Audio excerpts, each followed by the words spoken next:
Perkenalkan, nama saya Kevin Bosuma, mahasiswa Universitas Katolik Indonesia Manado, semester 6. Sekarang saya akan menjawab pertanyaan-pertanyaan UAS Hukum Lingkungan. Saya akan menjawab pertanyaan pertama. Menurut pandangan saya, makna dari implementasi konstitusi bumi, air, dan kekayaan alam yang terkandung dalamnya sampai saat ini belum tercapai dengan efektif atau dengan maksimal, karena masih terdapat banyak sekali masalah di lingkungan yang kurang diperhatikan oleh pemerintah. Pertanyaan selanjutnya, adakah jaminan yang bahwa kekayaan akan mendatangkan manfaat untuk generasi selanjutnya? Kalau menurut pandangan saya sendiri, untuk jaminannya itu ada, tapi dengan syarat bagaimana kita sebagai masyarakat atau pemerintah dapat menjaga dan melestarikan kekayaan alam yang ada di bumi dan menghindari kegiatan merugikan lingkungan dan melanggar undang-undang. Selanjutnya saya akan menjawab pertanyaan nomor 2. Menurut pendapat saya, untuk setiap jaminan hukum bagi lingkungan hidup di Indonesia sekarang ini belum memenuhi standar pelayanan yang baik bagi masyarakat, di mana ada pemerintah belum secara efektif dan merata, dan juga dengan adanya instrumen undang-undang untuk PPLH membuat masyarakat tidak menjadi jera dalam melakukan pencemaran lingkungan. Selanjutnya saya akan menjawab pertanyaan nomor 3. Jika ditanyakan apakah ada alternatif dalam mengatasi strategi serangan balik dari perusahaan kepada masyarakat, jawabannya dikembalikan lagi kepada pihak pemerintah sebagai wakil rakyat menjalankan amanat agung rakyat. Bagaimana sikap dari mereka untuk dapat memberikan keadilan serta kesetaraan kepada setiap lapisan masyarakat dengan tidak memandang strata sosial, tingkat jabatan ataupun kekuasaan.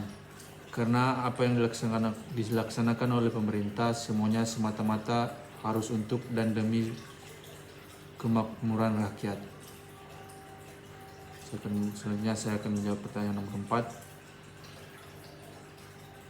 4. Analisa dampak lingkungan atau AMDAL memiliki beberapa tujuan untuk masyarakat. Di antaranya digunakan sebagai bahan perencanaan pembangunan suatu wilayah, membantu proses pengambilan keputusan tentang kelayakan lingkungan hidup dari rencana usaha atau kegiatan yang dibuat.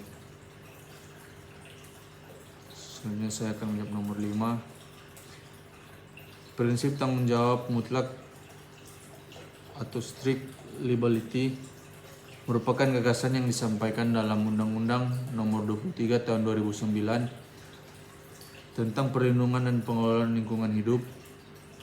Pasal 88, setiap orang yang tindakannya, usahanya, dan atau kegiatannya menggunakan B3, menghasilkan dan atau mengelola limbah B3, dan atau yang menimbulkan ancaman serius terhadap lingkungan hidup, bertanggung jawab mutlak atas kerugian yang terjadi tanpa perlu pembuktian unsur kesalahan.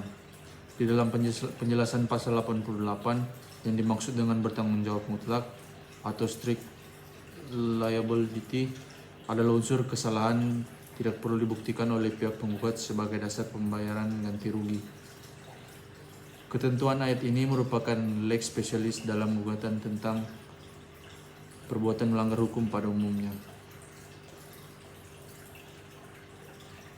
Selanjutnya saya akan menjawab pertanyaan nomor 6. Precautionary principle merupakan salah satu prinsip hukum internasional yang relatif baru yang dijabarkan dalam pernyataan kebijakan publik kemudian dirumuskan dalam preamble dalam banyak perjanjian internasional. Prinsip ini berkembang seiring dengan perkembangan teknologi yang sangat pesat, yang tidak dipungkiri. Seringkali perkembangan teknologi ini membawa dampak negatif berbahaya yang tidak terduga bagi kesehatan masyarakat dan lingkungan. Potensi bahaya yang dihasilkan dari teknologi dan kegiatan manusia dalam rangka perkembangan dan penerapan teknologi ini tidak hanya berskala lokal, namun juga global, karena produk-produk baru hasil kecanggihan teknologi telah pula didistribusikan oleh perusahaan multinasional dan karenanya dapat membahayakan kesehatan dan integritas fisik dari seluruh populasi dunia dan planet, atau air, atmosfer, iklim, tanaman, hewan, dan manusia secara irreversible. Mencermati akan adanya potensi bahaya terhadap kesehatan masyarakat dan lingkungan secara luas mungkin ditimbulkan dari perkembangan teknologi dan kegiatan manusia sebagaimana disebutkan di atas. Maka dibutuhkan sikap kehati-hatian bagi para perumus kebijakan publik. Sikap kehati-hatian ini bukan dipahami sebagai ketidakmauan untuk bertindak atau kurangnya keberanian untuk menghadapi tantangan baru. Namun sebaliknya, sikap kehati-hatian bagi para perumus kebijakan publik diperlukan untuk membuat keputusan yang tepat mengenai suatu produk atau kegiatan khusus di mana di dalamnya terdapat kecurigaan bahwa produk atau kegiatan tersebut mengandung potensi bahaya bagi masyarakat luas, namun di waktu yang sama tersebut belum dimengerti karena belum adanya bukti-bukti ilmiah. Sekian jawaban dari pertanyaan-pertanyaan UAS Hukum Lingkungan. Terima kasih.